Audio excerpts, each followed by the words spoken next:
আমাদের এখানে এই কালামটির প্রথম দুই লাইন হচ্ছে, এটা অনেকটা উদ্দীপকের মতো। কেন রে পাগলা মন, ভ্রম কিসে চারিপাশে জারি শনে, মনোবাঁধা সে তোমারে দিলে বাসে।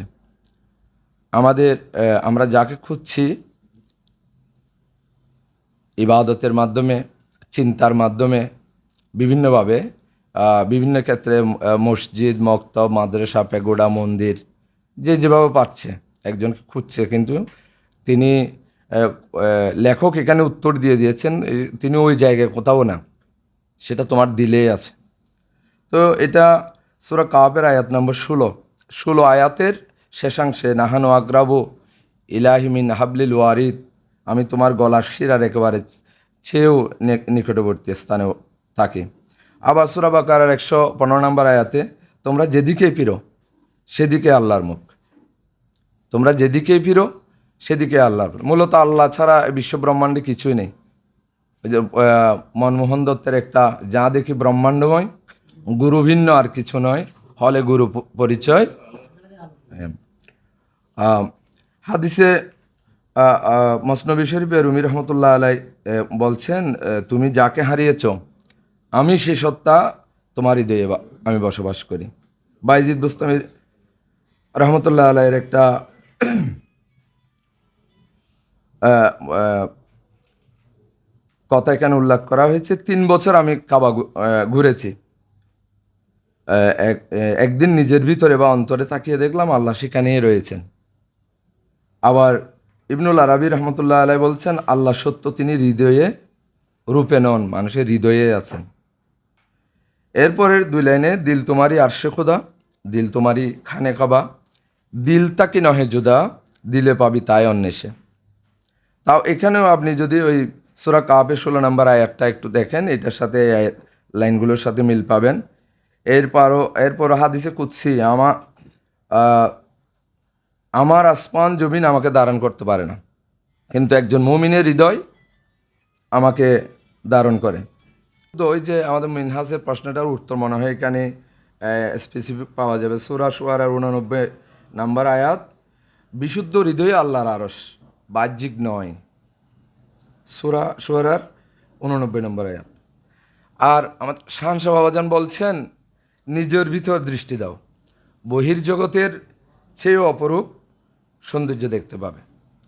তো নিজের ভিতর দৃষ্টি দিলে যদি সেটা আল্লাহর সিংহাসন হয়, আল্লাহর সিংহাসনের চেয়ে পৃথিবীতে আর কি অপরূপ হতে পারে? এর চেয়ে তো বেশি কিছু হবে। বিশুদ্ধ হৃদয় যাদের, তারা যদি নিজের ভিতরে দৃষ্টি দেয়, সেখানে যদি আল্লাহকে পেয়ে থাকে, এর চেয়ে অপরূপ কিছু হতে পারে না। ইমাম গাজ্জালী রহমতুল্লাহ আলাই এই হয় উলুমুদ্দিন গ্রন্থে লিখেন, কলবে আল্লাহর ওই যে একটা হাদিস, এটা আসলে মশহুর হাদিস, যে কলুবুল মুমিনিন আরশো আল্লাহ, কিন্তু এটা নিয়ে ওই সালাফি মতবাদ যারা আছে এটাকে হাদিস বলে, এনারা কি করেন না, মানেন না। এটা কিন্তু ইমাম গাজ্জালী রহমতুল্লাহ আলাইয়ের ইহাই উলুমুদ্দিন গ্রন্থে আছে এটা, যে কলবে আল্লাহর ঘর, অর্থাৎ পাথরের কাবা নয়, অন্তরের কাবায় আসল কাবা। এরপরে পরের লাইনগুলো, নামাজ রোজা দিল তোমারে হজ আকবর, দিল তোমারে খোদার ঘর, ধরো তারে দিল তালাশে। উপরোক্ত লাইন দুটিতে বাহ্যিক ইবাদতের চেয়ে অন্তরের ইবাদত, দিল বা কলবের শুদ্ধতা ও আল্লাহর অভ্যন্তরীণ উপস্থিতির বিশ্বাসের সুদৃঢ় স্থিতিকে গুরুত্ব দেওয়া হয়েছে।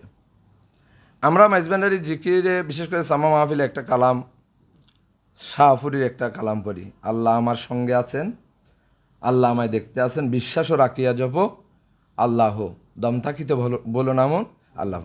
আসলে এটা আমরা মুখে বলি, আল্লাহ আছেন, আল্লাহ আমাকে দেখতেছেন, কিন্তু আমাদের যে ভুল কাজগুলো, ভ্রান্তিমূলক কাজগুলো, যেগুলোকে গুনার কথা বলতেছে, আমরা কি এগুলোকে থামাইছি? যিনি ওজনে কম দেন, ওজন কম দেওয়া কি বাংলাদেশ না, পুরো বিশ্ব তো কোথাও থেমেছে যুদ্ধ বিগ্রহ, অথবা আল্লাহ আছে, এটা আমরা সবাই ইমান রাখি। কিন্তু আল্লাহ যে দেখতেছেন, আল্লাহ যে আমার সাথে আছেন, এই বিশ্বাসটা স্থিতি না হওয়ার কারণে যুদ্ধ বিগ্রহ, সুদ ঘুষ, ওজনে কম দেওয়া সহ নানাবিধ সামাজিক অপকর্মগুলো ঘটে যাচ্ছে। আর যখনই আল্লাহর স্থিতিটা, আল্লাহ আছেন এই স্থিতিটা মানুষের মধ্যে কি হয়, স্থিত হয়, এটা যখন বান্দা স্থিত করতে পারেন তখন এই যে কলবে সলমের কথা বলেছেন, এই যে পরিশুদ্ধ অন্তরটাকে হয়, জাগ্রত হয়। এরপর নামাজ রোজার এই যে আল্লাহর বাণী সূরা হাজের 37 নম্বর আয়াতে বলা হচ্ছে, আল্লাহর নিকট পৌঁছায় না কোরবানির গুস্ত বা রক্ত, বরং পৌঁছায় তোমাদের তাকওয়া। আপনি একই রকম রোজার ক্ষেত্রে যে আয়াতটা আমরা সবসময় বলি, কুতিবা আলাইকুমুস সিয়াম, এটার একেবারে লাল্লাকুম তাত্তাকুন আছে না, যে আমরা রোজাটা রাখি তাকওয়া অর্জনের জন্য, তাকওয়া অর্জনের জন্য। আবার রমাদানের অর্থ যেখানে করা হয়েছে, রমাদান মানে কি, জ্বালিয়ে পড়ে বর্ষ করে ফেলা, একেবারে ছাই করে ফেলা। কী জিনিস? কামনা, বাসনা, লালসা, এগুলো।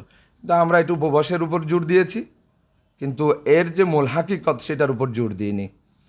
তো এখন নামাজ রোজা দিল তোর, যদি দিলটাতে এই জিনিসটা, শুদ্ধটা জিনিসটা না আসে, এগুলো বলছেন কি লেখক, এগুলো করে তেমন কোনো